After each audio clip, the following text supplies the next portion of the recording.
Tension করিস না, একটা ব্যবস্থা ইনশাআল্লাহ হয়ে যাবে। আচ্ছা কি হয়েছে? গাড়ি নষ্ট হয়ে গেছে নাই, আমি দেখে দেবো। আই তুই কি দেখবি? তুই কি কোনো মেকানিক নাকি যে তুই গাড়ি দেখবি? শোন, এসব উল্টা পাল্টা কথা বাদ দে, আমাদেরকে এটা বল যে আশেপাশে কোনো মেকানিকের দোকান আছে কিনা, তাহলে গাড়িটা গিয়ে আমরা ঠিক করতে পারবো। ম্যাডাম আপনারা যেখানে আইছেন এখানে আশেপাশে কোনো জায়গায় মেকানিকের দোকান নেই, দোকান আছে 10 কিলোমিটার দূরে। আর আপনারা যদি চান তাহলে ঠেলে নিতে হবে, আর নাহলে আমার এখন আমি একটু দেখে দিই। বাবা আমাদের কোনো আপত্তি নেই, তুমি একটু দেখো তো বাবা ঠিক করা যায় কিনা, আমরা বড় বিপদে আছি। দেখতে পারবে না কিছু না, শুধু এখানে বড় বড় কথা বলতে আসছে। দেখ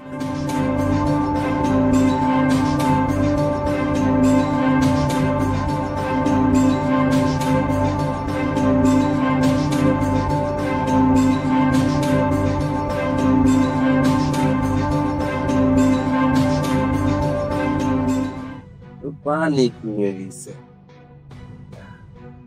আচ্ছা ওই যে গাড়িতে কি পানি টানি আছে? পানির বোতল পানি আছে?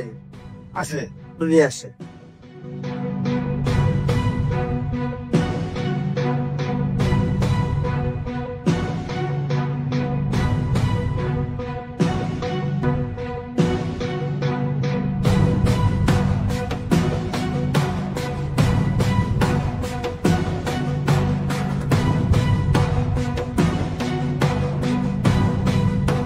এলেন যান, স্টারটা দিয়ে দেখেন।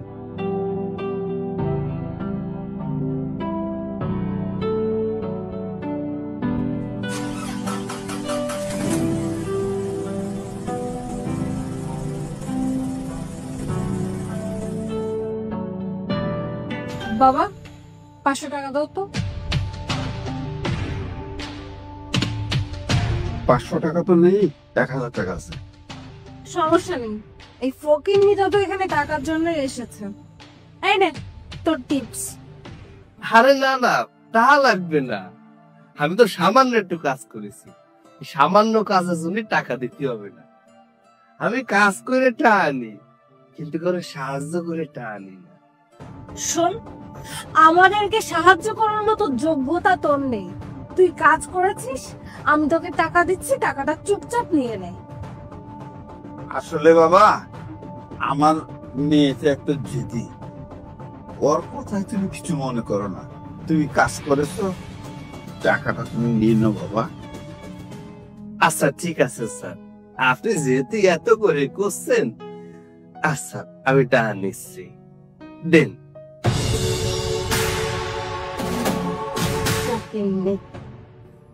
আপনারা কিন্তু অনেক ভালো, আল্লাহ আপনাকে মঙ্গল করুন।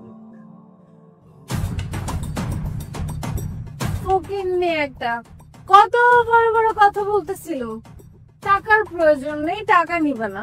আরে ও তো এখানে টাকার জন্যই এসেছে, এখন তো ঠিকই টাকাটা নিয়ে গেল।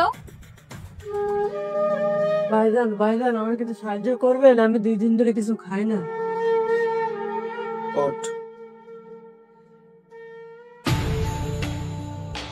বাবা ওয়েট, এই নে, এই 1000 টাকা তোর। ওরে বাবা 1000 টাকা, 1000 টাকা দিয়ে তো আমার 7 দিন খাওয়া হয়ে যাবে। তুমি দেখছো ফকিন্নিটা কি করছে? ওকে কিনা টিপস হিসেবে এতগুলো টাকা দিলাম, আর ও কি করলো?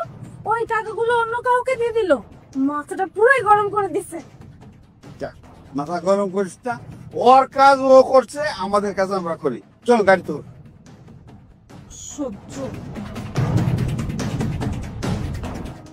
এই 1000 টাকা দিয়ে তো 7 দিন চলে যাবে, কিন্তু 7 দিন পরে খাবে কি? শোন, এই টাকা দিয়ে তোর প্রয়োজনীয় খাবার খাবি, পছন্দের খাবার খাবি, এরপরে বাকি যে টাকাগুলো থাকবে ওই টাকা দিয়ে যে কোনো ব্যবসা করবি। তোর মনে কর বাদাম বেচতে পারিস, কলম বেচতে পারিস, পেপার বেচতে পারিস, এগুলো বেচবি। এইগুলোতে যে টাকা লাভ হবে ওই টাকা তুই দিবি, ওই টাকা দিয়ে আবার ব্যবসা শুরু করবি, আবার কিছু টাকা বাড়াবি। কথা বুঝছিস? মানুষের কাছে ভিক্ষা কতদিন করবি? যতদিন ভিক্ষা করবি মানুষ তোরে ছোট চোখে দেখবে। যখন তুই নিজে কর্ম করবি তখন তোরে মানুষ ছোট চোখে দেখবে না। তোরে আমি একটা উপদেশ দিলাম, মানা না মানা তোর বিষয়। শোন, মানুষের সবসময় সাহায্য করবি, যত মানুষের সাহায্য করবি তোরও দেখবি মানুষ একদিন সাহায্য করবে। বুঝতে পারছিস? ভালো থাক। আজকে স্যার আমার যেতে 1000 টাকা দিছে, তাহলে আজকে তো আমি আর ভিক্ষা করবো না। যাই, আজকে তো আমি গিয়া বাদাম বিক্রি করি আর মানুষকে পারলে কিছু সাহায্য করবো। এই তোর যে হোয়াটসঅ্যাপ। হাই, কি অবস্থা? তোর সাথে অনেকদিন পর দেখা, তারপর কেমন আছিস? আমি তো খুবই ভালো আছি, কিন্তু তোকে না আমি বললাম আমার একটা জবের খুব প্রয়োজন, কিন্তু তুই তো আমার কোনো কথাই শুনতেছিস না। আরে আমি তোর ব্যাপারে আমার স্যারের সাথে কথা বলেছি, নেক্সট উইকে তোকে স্যার ইন্টারভিউর জন্য ডেকেছে। আর হ্যাঁ, তুই যদি ভালো করে ইন্টারভিউটা দিতে পারিস তাহলে তোর চাকরিটা পাকা। আর একটা কথা মনে রাখিস, আমার স্যার কিন্তু খুব সাদাসিধে মানুষ, স্যারের সাথে ভদ্রভাবে কথা বলবি। ঠিক আছে, তুই কোনো চিন্তা করিস না, আমি খুব মন দিয়ে ইন্টারভিউটা দিব। তুই দেখিস তোর স্যার আমাকে জবটা দিতে বাধ্য হবে। আচ্ছা ঠিক আছে, আই নেক্সট উইকে দেখা হচ্ছে কিন্তু। ঠিক আছে, আসি ভাবি।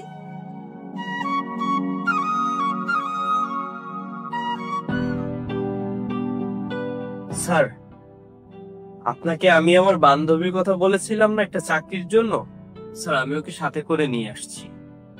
ও, এই সেই বান্ধবী যার কথা কইলে?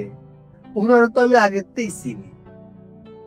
কি বলছেন স্যার, আপনি আগে থেকেই ওকে চেনেন? হয়, আমি আগের থেকেই চিনি।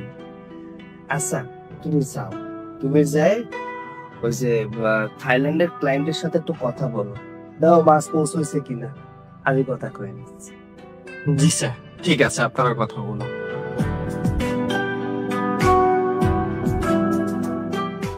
আচ্ছা বলেন।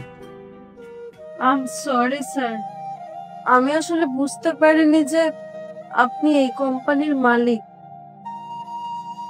সেদিন আপনাকে মেকানিক ভেবে আমি অনেক অপমান করেছি। আপনি প্লিজ এই সবকিছুর জন্য আমাকে মাফ করে দিবেন, আমি আন্তরিকভাবে দুঃখিত। আরে কোনো সমস্যা নেই, যা হওয়ার তো হয়েই গেছে। আমি কি এনে বদলা নেওয়ার জন্য বসে রয়েছি নাকি? ওই দিন তো আপনি ভুল করে ফেলাইলেন, কিন্তু আপনার আমি একটা কথা কই শোনেন, এই কথাটা সবসময় মনে রাখছেন। কোন মানুষে না তার পোশাক আশাক দিয়ে বিচার করবেন না, এতে মানুষে একদিন দেখে কোনোদিন বিচার করা যায় না সে ভালো মানুষ না খারাপ মানুষ, তার কাছে টাকা আছে না টাকা নেই। আপনি ভাবতে পারেন যে আমি এইরকম ভাবে কথা কই কেন? দেখেন, আমি খুলনা সোয়াল, আমার বাপ দাদা 14 গোষ্ঠী সবাই মাছের ব্যবসা করত। আর এই মাছের ব্যবসা করতে করতে করতে করতে আজকে আমাকে এই কোম্পানি, বাপ দেখাশোনা করত, বাপ মরে গেছে, তাই নিজের কোম্পানি নিজে দেখাশোনা করি। দেন না, এই যে মাছের ব্যবসা কিন্তু ছাড়তে পারিনি, এই যে গামছা গেঞ্জি, হ্যাঁ হতে পারে যে পজিশনটা চেঞ্জ হয়ে গেছে, কিন্তু মানুষটা চেঞ্জ হয়ে। আমরা রাগের মাথায় অনেক সময় অনেক সিদ্ধান্ত নিয়ে ফেলাই, কিন্তু পরবর্তী সে সিদ্ধান্ত কিন্তু ভুল হয়। এই যে দেন না, তার বাস্তব প্রমাণ আমি সেদিন আমার সাথে খারাপ আচরণ করলেন, আর আজকে দেখেন, আজকে আমার সাথে অনুতপ্ত হচ্ছেন। এই জন্য কোনোদিন কোনো মানুষের টাকা পয়সা পোশাক আশাক এইসব দিয়ে বিচার করতে হবে না। আপনারা দেখলে মনে হচ্ছে একটা বয়স্ক, এই জন্য ভুল ভ্রান্তি হয়ে যায়। আচ্ছা, যা হয়েছে হয়েছে, এ নিয়ে আর কোনো কথা ক্ষতি হবে না, কিন্তু ভবিষ্যতে এসব করা যাবে না। ভবিষ্যতে মাথা কাটায় চলতে হবে, মানুষের সাথে ভালো ব্যবহার করতে হবে। শোনেন, আমাকে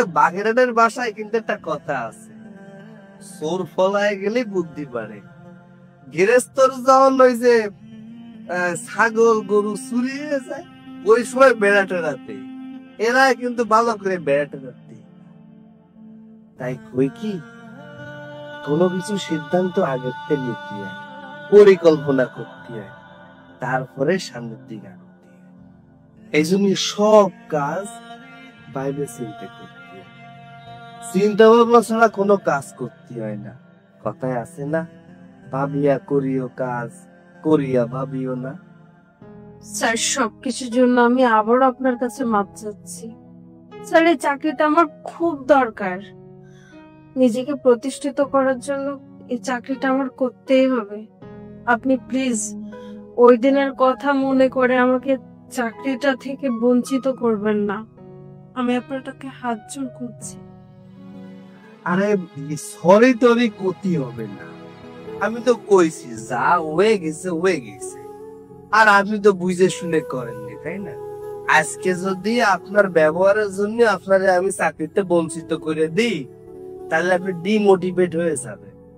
আর আমাকে কাজ মোটিভেট করা, প্রতিটা মানুষকে বুঝানো যে মানুষের সাথে কোনোদিন খারাপ আচরণ করতে হয় না, যে যা করে সে তার ফল ভোগ করে, কিন্তু আমরা চালি সেটা শুধরাতে পারি।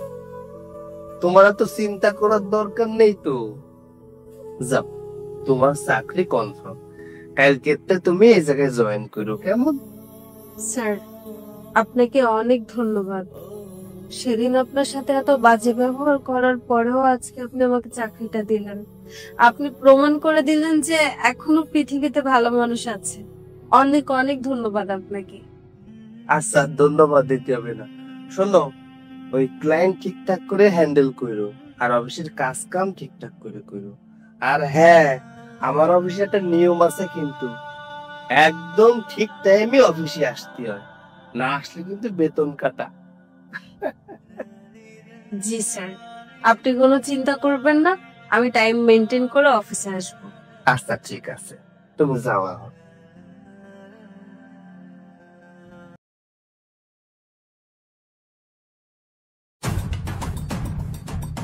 এই তো অবস্থা, তোমার মাথায় ব্যান্ডেজ কেন? আসার সময় অ্যাক্সিডেন্ট করছি। অ্যাক্সিডেন্ট মানে কিভাবে অ্যাক্সিডেন্ট করলে? বাইকে অ্যাক্সিডেন্ট করছি। কি, তুমি বাইকে অ্যাক্সিডেন্ট করছো? আচ্ছা আচ্ছা, বাইক ঠিক আছে তো, বাইকের কোনো ক্ষয়ক্ষতি হয় নাই তো? না, বাইকে কোনো সমস্যা হয়নি। কি সৈকত, বাইকটাও ঠিকঠাক মতো চালাতে পারো না? 2 দিন আগেই তো আমার বাবা যৌতুক হিসেবে তোমাকে বাইকটা দিল। যদি বাইকটা সামনে রাখতে না পারো তাহলে নিলে কেন? তুমি এটাকে যৌতুক কেন বলছো? আমি কি তোমার বাবার কাছ থেকে এটা যৌতুক হিসেবে নিয়েছি নাকি? তোমার বাবাই তো জোর করে আমাকে বাইকটা দিয়েছে, যে বললো বাবা তোমার অফিসে যেতে অসুবিধা হয়, তুমি বাইকটা নাও। আমি তো নিতে চাইনি, তবুও জোর করে দিয়েছে, আর তুমি এটাকে যৌতুক বলছো? ওই একই কথা, নিয়েছো তো, যা হইছে হইছে। একটা কাজ করো, ভিতরে আসো, ফ্রেশ আমি তোমাকে পানি দিচ্ছি।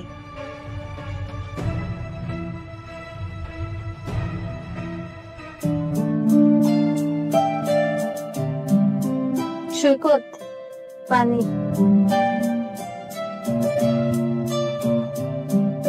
শোনো না, আজকে না তোমার স্যালারি পাওয়ার কথা ছিল, পেয়েছো?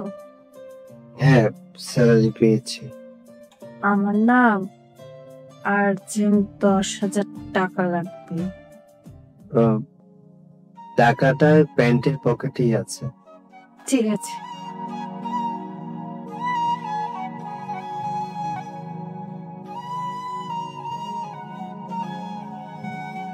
সৈকত, প্যান্টের পকেটে তো ওয়ালেট নেই। ভালো করে খুঁজে দেখো, ওখানেই আছে। আরে বাবা, আমি ভালো করে দেখতেছি, প্যান্টের পকেটে ওয়ালেট নেই, পাচ্ছি না। দেখ। কোথায়? খোঁজো।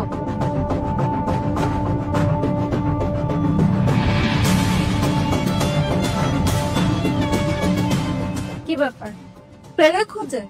খুব না বড় বড় গলায় বলতেছি, প্যান্টের পকেটে আছে, এবার খোঁজো। তার মানে যেখানে অ্যাক্সিডেন্ট করেছিলাম ওখানেই হয়তো পড়ে গেছে। সৈকত আমি বুঝতে পারি না একটা মানুষ এতটা কেয়ারলেস কি করে হতে পারে। অ্যাক্সিডেন্ট করলে ওয়ালেটটাও হারিয়ে ফেললে, হ্যাঁ একটু সাবধানে রাখবে না? শোনো, আমি তোমাকে সাফ সাফ একটা কথা বলে দিচ্ছি, আমি আমার বাবার কাছে গিয়ে আবার নতুন করে টাকা আনতে পারবো না। একটা মানুষ যখন বারবার তার বাপের বাড়ি থেকে টাকা আনে তখন কি তার খারাপ লাগে না? শোনো, আমি আর এক পয়সাও আমার বাবার কাছ থেকে তোমাকে এনে দিতে পারবো না। আরে তুমি এমন ভাবে কেন কথা বলছো আমার সাথে? মনে হচ্ছে আমি ইচ্ছা করে অ্যাক্সিডেন্টটা করেছি। আরে অ্যাক্সিডেন্টের সময় প্যান্টের পকেট থেকে কখন ওয়ালেট পড়ে গেছে আমি নিজেও জানি না। এখানে আমার ভুলের কি আছে? তোমার ভুল না তো আমার ভুল। বাইকটা আমি চালাচ্ছিলাম, আমার পকেট থেকে ওয়ালেট হারিয়ে গেছে। আমার তো মাথায় কাজই করছে না এটা ভেবে যে পুরো মাস কিভাবে চলবে, সংসার কিভাবে চলবে, ঘর ভাড়া কিভাবে দিব, খাবো কিভাবে। তুমি তো একটা কাজ করে চলে এসেছো, তোমার ওয়ালেট রাস্তায় ফেলে চলে এসেছো। আচ্ছা তুমিও হারিয়ে যেতে পারলে না? তুমি কেন বাসায় আসছো? তুমি কি বলছো একটু বুঝে শুনে কথা বলছো? একটু হিসাব করে কথা বলো। দেখো, অ্যাক্সিডেন্ট করছি আমি ফাজলামো করিনি। আমার মাথা কেটে গেছে, আমার পকেট থেকে কখন কি হয়ে গেছে ওয়ালেট আমি নিজে জানি না। তাহলে এসব কথা কেন বলছো? আমি বাসায় আসার পর থেকে দেখছি তুমি আমাকে বলছো বাইক ঠিক আছে কিনা, টাকা পয়সা কোথায়, ঘর ভাড়া দেবো কি দিয়ে, সংসার চালাবো কি দিয়ে, টাকা কোথায়, ওয়ালেট ফেলে দিয়ে এসছো। ওই আমাকে নিয়ে তো একটাবার চিন্তা করলেন না? আমি কতটা ব্যথা পেয়েছি, আমার কতটা কষ্ট হচ্ছে, সেই তখন থেকে দেখছি টাকা পয়সা টাকা পয়সা টাকা পয়সা। আমার উপরে তোমার কোনো খেয়াল আছে নাকি শুধুমাত্র টাকা পয়সার উপরে খেয়াল আছে? আচ্ছা সৈকত, তোমার এই অসুস্থতা নিয়ে তুমি একটু বেশি ড্রামা করছো না? আচ্ছা, আমার অ্যাক্সিডেন্ট তোমার কাছে ড্রামা মনে হচ্ছে? তুমি আসলে অনেক সেলফিশ, বুঝছো? অনেক সেলফিশ।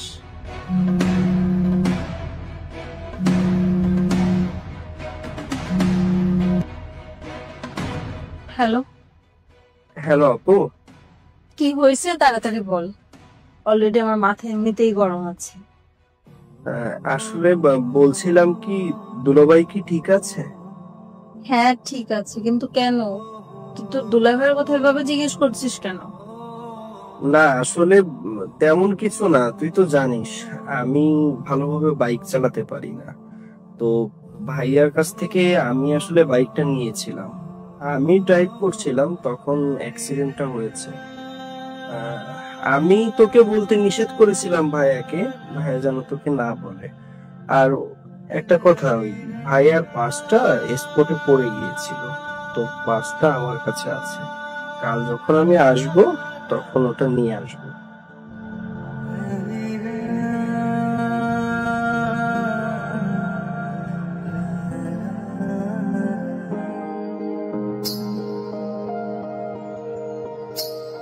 সৈকত, তুমি আমাকে বলনি কেন যে আমার ভাইয়ের জন্য তোমার অ্যাক্সিডেন্ট হয়ে গেছে? তোমার ভাই বলতে নিষেধ করে দিয়েছিল। তুমি কি পাগল? এতক্ষণ আমি তোমাকে এত কথা শুনিয়ে গেলাম অথচ তুমি কিচ্ছু বললে না, সবকিছু চুপচাপ মুখ বুজে সহ্য করে নিলে। আমার ভাই আমাকে ফোন করে সবকিছু বলেছে, অ্যাক্সিডেন্ট আমার ভাইয়ের জন্য হয়েছে। আর তোমার যে ওয়ালেটটা হারিয়ে গেছে ওটাও আমার ভাই পেয়েছে। যাই হোক, সবকিছু যেহেতু ঠিকঠাক আছে এসব নিয়ে আর ভেবে কোনো লাভ নেই। আমি আজকে তোমার জন্য খুব সুন্দর সুন্দর রান্না করব, চলো খাবার খাবে। জানো মনি, সকালবেলা নিউজ পেপারে আমি একটা গল্প পড়ছিলাম। গল্পটা এমন ছিল, একটা স্বামী এবং স্ত্রী। স্বামীটা ইনকাম করতে পারতো না, তাই স্ত্রী তাকে ইজ্জত দিত না, সম্মান করতো না। দেখো, সকালে গল্পটা বলেছিলাম আর এখন তো আমার সামনে সত্যি হয়ে গেল। যতক্ষণ পর্যন্ত তুমি ভেবেছিলে অ্যাক্সিডেন্টটা আমার জন্য হয়েছে, ওয়ালেট হারিয়ে গেছে, ততক্ষণ পর্যন্ত তুমি আমার উপর রাগ করেছিলে। যখন শুনতে পেলে তোমার ভাইয়ের কারণে অ্যাক্সিডেন্টটা হয়েছে, পার্সটা পাওয়া গেছে, তখন তোমার রাগটা শান্ত হয়ে গেল। এর মানে কি দাঁড়ায় জানো তো? তুমি টাকাকে ভালোবাসো, আমার প্রতি তোমার কোনো খেয়াল নেই। কোথাও যেন শুনেছিলাম, পুরুষ মানুষের কাছে যতক্ষণ টাকা থাকবে ততক্ষণ পুরুষ মানুষের দাম আছে, যখন পুরুষ মানুষের কাছে টাকা থাকবে না তখন তার কোনো দাম নেই। আসলে এটাই সত্য।